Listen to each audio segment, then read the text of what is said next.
Bonsoir à tous et merci d'être là. Tout de suite, le sommaire basketball avec le choc du haut tableau de la Nationale 3. OGS Le Portel, un derby maritime qui a tenu toutes ses promesses dans une salle de Bussy survoltée. Volleyball avec là aussi une rencontre importante pour l'Olympique Grande-Synthe à Bergues en Régional 1. Un match pour l'honneur, dirons-nous. Handball, Grande-Synthe accueillait la Lanterne Rouge d'Ouvrin, c'est en excellence régionale. Et puis nous parlerons hockey sur glace. Dans ce coup d'envoi, j'accueille en effet l'entraîneur du HGD, Harry Perrault. Bonsoir. Bonsoir.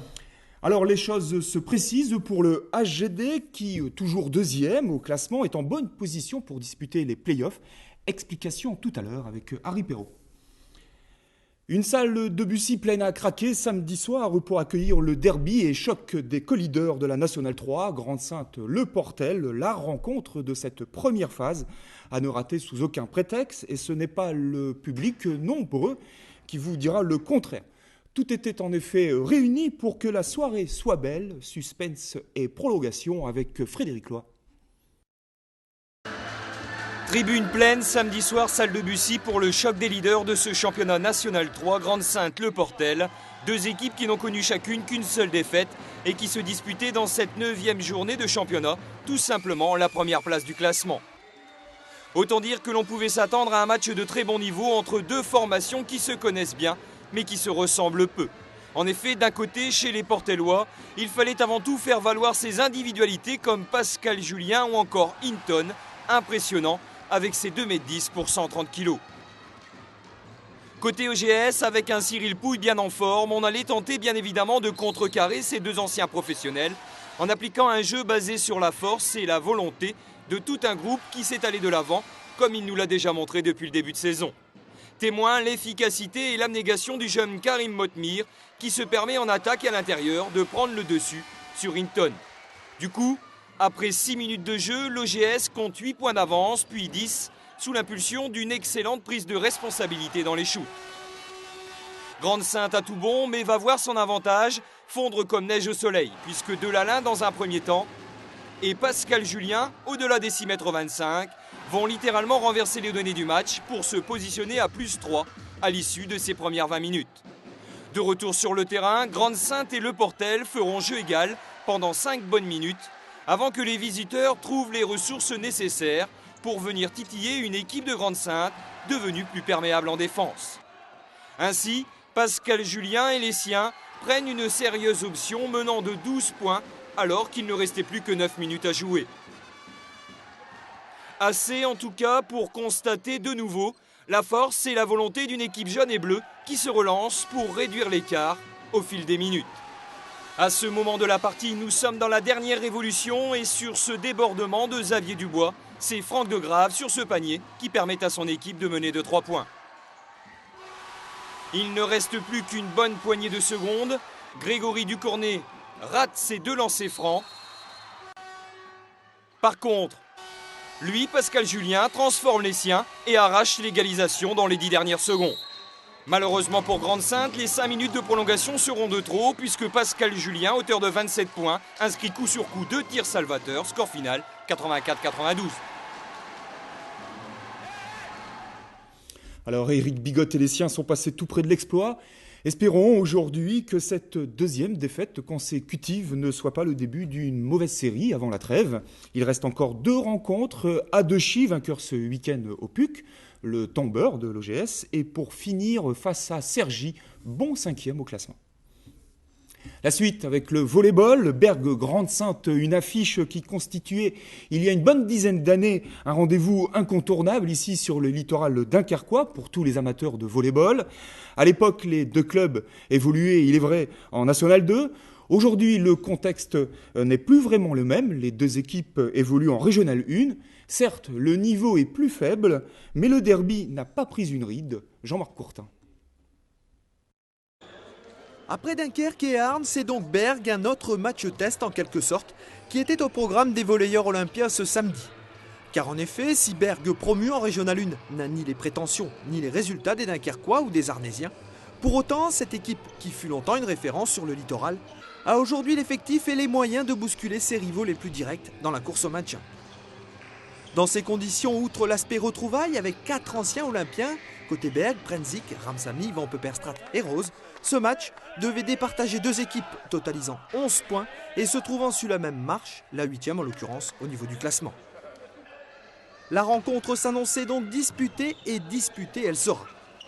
Mais surprise, en début de partie, là où on en attendait des Bergois dominateurs dans leur salle et devant leur public, c'est Grande-Synthe qui prend l'ascendant en entrant dans la rencontre par le bon bout. Concentrés en défense, appliqués et dynamiques en attaque, les visiteurs sont bien leur jeu sans ressent et Berg a peine à rentrer dans le match.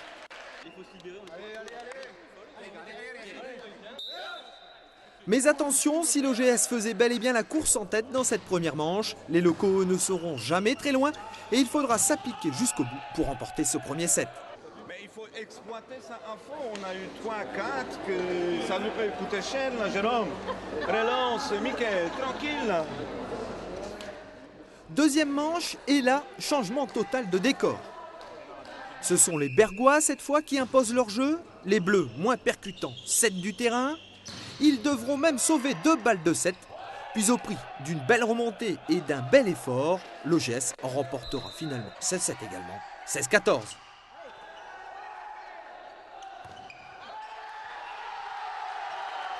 À 2-0, le plus dur semblait fait, seulement les jeunes Saintois vont avoir le tort de s'enflammer un peu vite, comme si la partie était déjà terminée. Erreur, messieurs, un match de volley se joue en 3-7 gagnants. Détail qui n'aura pas échappé aux valeureux Bergois, auteurs d'un bon troisième set. Berg, en profitant du relâchement saintois et de la nervosité, reprendra espoir en réduisant la marque à 2-7-1. En fait, tout va se jouer dans le quatrième set. Longtemps en tête, les Bergois vont finalement craquer en fin de partie, non sans que l'entraîneur olympien n'ait remis un peu d'ordre dans le jeu de ses équipiers. C'est pas question de motivation qu'on prend ça un peu, je sais pas moi. C'est concentration là. Relance, Jérôme. Le reste sera affaire de nerfs qui lâchent ou qui tiennent. À ce jeu, ce sont souvent les plus anciens qui s'en sortent le mieux. Pour le coup, la tendance sera inversée. L'OGS remporte ce derby. Une belle victoire, fruit d'un travail de longue haleine qui commence à payer.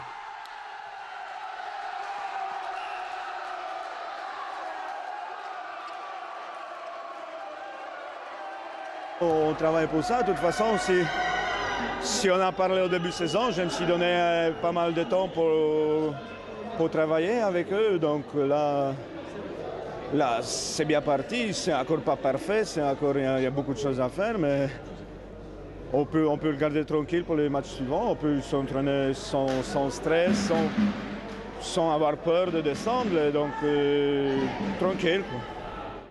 Voilà, c'était Super Richard, entraîneur et joueur. Un beau match en tout cas et une troisième victoire consécutive qui relance très sérieusement les Saintois. L'équipe occupe aujourd'hui la 7e place. Quant aux Bergois, ils reculent au 11e rang. Prochaine rencontre pour les Olympiens samedi à Avesnes-les-Aubert, 6e à égalité de points avec l'OGS.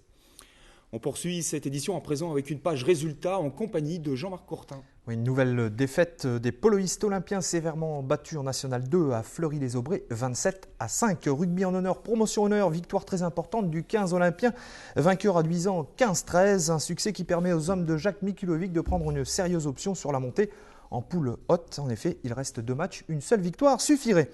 On enchaîne avec des images de la 8e journée du championnat accession régionale de volley féminin. Les Olympiennes étaient en déplacement à Lefrancouc et tout comme les garçons, les filles progressent de match en match et samedi face à Lefrancouc, elles ont signé leur 3e victoire consécutive. Voilà qui est de bon augure dans l'optique de la remontée au niveau régional et la reconstruction d'une équipe féminine stable du côté de la salle du Nord-Melaine. Victoire donc sur Lefrancouc, 3-7-1.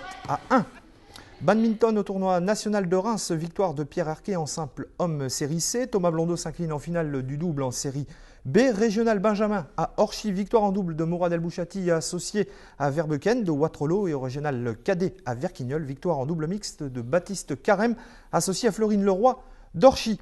Judo à Blériot-Plage, chez les minimes, première place pour Loïc Azebar, 3e place pour Kevin Laforga et Vansten Julien. Notez la bonne performance d'ensemble des judokas à Blériot ainsi qu'à Lone-Plage avec la première place de Fessal Brahimi. Escrime avec les sélections minimes Horizon 2000 qui avaient lieu à Arras en épée masculine, 2e place pour Johan Bobeuf. Basket féminin, nouvelle victoire des Olympiennes en promotion départementale à Willems sur le score de 51-55.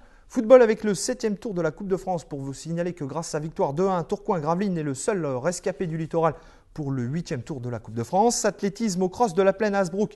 Chez les vétérans, première place pour William Dewep devant Régis Dehouk. Chez les féminines, victoire d'Isabelle Degrand. Athlétisme toujours avec le marathon de La Rochelle. Laurent Tarou réalise 2h43 et 50 secondes, ce qui constitue les minima pour les championnats de France.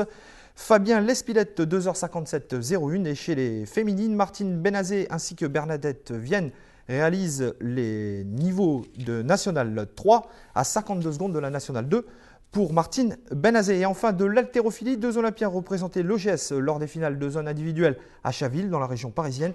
2e place pour Sébastien Lécrivain en moins de 69 kg. 4e place pour Benjamin Bécuve en moins de 44 kg. 2 athlètes qui ne pratiquent l'haltérophilie que depuis 2 mois. Et à noter avant de se quitter, samedi 5 décembre, salle Yves d'Anjou à partir de 17h. L'OGS reçoit Salleux et la SPTD Lille pour le 2e tour des interclubs de National 2. Merci Jean-Marc. On poursuit avec le handball et la 8e journée du championnat excellence régional. Classé en milieu de tableau, les Saintois recevaient Douvrin, 14e et Lanterne Rouge. Résumé d'une victoire sans surprise en images. OGS Douvrin, un classique dans ce championnat excellence régional. Des Rouges bien connus au Nord-Over et qui pour cette saison occupent le bas de tableau. Si théoriquement la partie s'annonçait facile pour les locaux, en pratique ce ne fut pas vraiment le cas. Les visiteurs ont besoin de points et jouent désormais tous les week-ends leur survie dans ce championnat. Une détermination qui va très vite se mettre en place. Non seulement Douvrin va ouvrir le score, mais va en plus mener le début de la rencontre, et ce pendant un quart d'heure. Une situation qui va rapidement s'inverser. Le tout était de laisser passer la tempête. En clair, cerner le bras armé de Douvrin, trop libre durant les 15 premières minutes de jeu. Les attaquants saintois feront le reste et il y en aura pour tout le monde. Un retournement très apprécié du jeune public saintois. Il faut dire que les hommes d'Alain Pamelard n'ont pas fait dans la demi-mesure samedi soir. Douvrin va rester 15 minutes sans inscrire un seul but contre 10 pour l'OGS. Un 10-0 plutôt convaincant qui va permettre à l'Olympique Grande-Sainte de rejoindre les vestiaires avec une confortable avance au score à 18-10. Avec 8 points de retard, le défi se compliquait un peu plus pour les visiteurs qui ont dû se contenter de seulement 10 buts en première période. Quant à Alain Pamelard, pas question de baisser les bras. D'ailleurs, les Saintois vont quelque peu se relâcher en seconde période.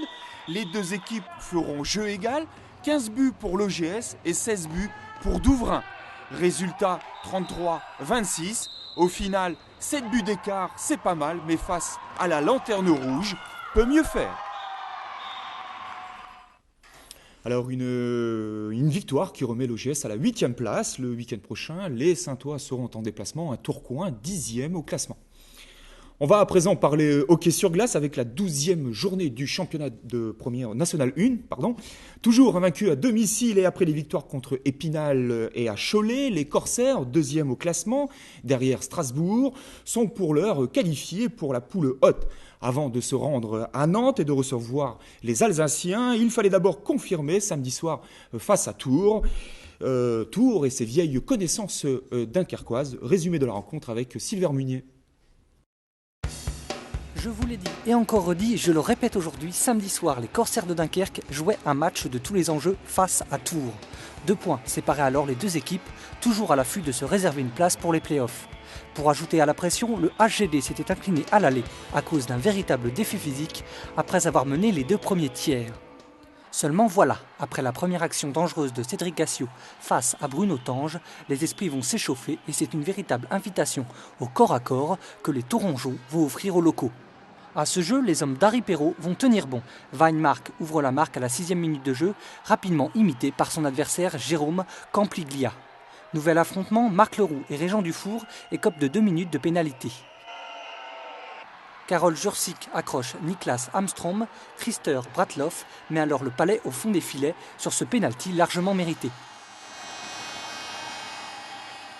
15e minute, Carole Jursic, encore lui, égalise à nouveau dans la plus grande confusion défensive. Le premier tiers-temps se termine par la huée du public suite à des règlements de compte dus à un accrochage de David Renou sur Régent Dufour. De retour sur la glace, les Corsaires vont prendre l'avantage sans pour autant prendre le large. Frédéric Pena marque à bout portant. Cela n'empêche pas le jeu de mal tourner, voire de très mal tourner. En supériorité numérique, Paul Fayot n'a aucun mal à égaliser. On continue dans le jeu médiocre, mais cette fois, c'est Maurice Sahin qui en profite et laisse exploser sa joie.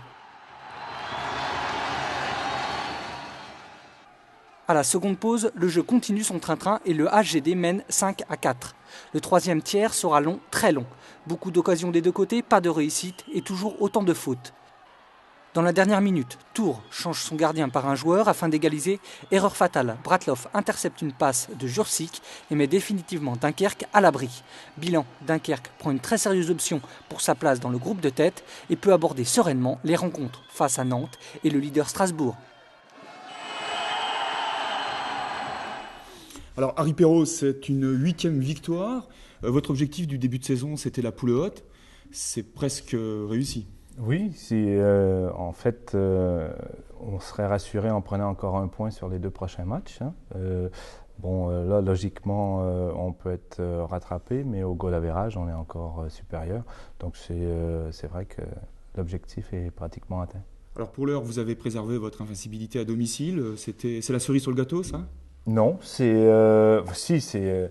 toujours mieux pour le public. Toujours bon pour le public, oui. Toujours mieux pour le public, mais on aimerait aussi gagner un peu plus de matchs à l'extérieur, c'est sûr. Oui. Alors là, il vous reste ici à domicile Strasbourg. Strasbourg qui est actuellement le leader. Alors là, c'est carrément le défi pour ce dernier match. On avait fait un très très bon match à Strasbourg. On s'était incliné que par un but. C'était terminé 3-2 pour Strasbourg. Mais on avait fait vraiment une bonne prestation. À la limite, je dirais je préfère jouer contre Strasbourg parce qu'il y a beaucoup moins d'anti-jeux et de mauvais coups que contre Tours samedi dernier. Ouais, là, on a vu que c'était un match assez physique. C'était un défi physique et que des accrochages. Les joueurs, je les félicite d'avoir résisté tout le long du match. Alors, il y a un petit paradoxe quelque part, puisque à Tours, on retrouve l'ancien entraîneur du HGD, Marc Leroux, et puis aussi Karol Jursic, un ancien joueur. Oui. Oui, mais Karol Jursic devait revenir ici cette saison et finalement, au dernier moment, ça ne s'est pas fait. On a pris un Suédois à la place. Et Marc Leroux, je lui ai demandé de me remplacer quand il y a 2 ans, on a dit qu'on séparait un petit peu le travail puisque le club était un peu en difficulté. Donc moi, j'ai pris les 10 équipes de jeunes et Marc a pris les seniors. Puis il a voulu continuer son rôle d'entraîneur, sa carrière d'entraîneur. Il a choisi la ville de Tours et puis avec quand même assez de succès. Oui. Pour revenir justement sur le championnat, alors là vous allez accéder en poule haute. Quels seront vos objectifs ? Bon, la poule haute, si on y arrive, on y est presque, mais il y a toujours un petit doute. Mais si on aimerait bien, une fois qu'on est dedans, aller chercher un petit podium. Alors, il n'y a qu'une seule montée en élite ? Il n'y a qu'une seule montée en élite. Mais l'élite est une ligue professionnelle. Les montées sont soumises à des dossiers très contraignants et des dossiers financiers qu'il faut montrer un petit peu patte blanche pour être capable de... Il ne s'agit pas seulement de s'imposer sur la glace, il faut aussi prouver le budget. Mais pour l'instant, c'est pas l'ambition du club dans un avenir proche. D'accord, donc pour vous, c'est bien figuré dans cette poule haute ? Pour nous, c'est de bien figurer dans cette poule haute, faire plaisir au public ici à Dunkerque et puis continuer à progresser. Alors, Harry Perrault, on a presque envie de dire que vous êtes un vrai Dunkerquois. Pendant 3 ans, vous avez donc pris en charge l'équipe junior, l'entraîneur en tant qu'entraîneur national.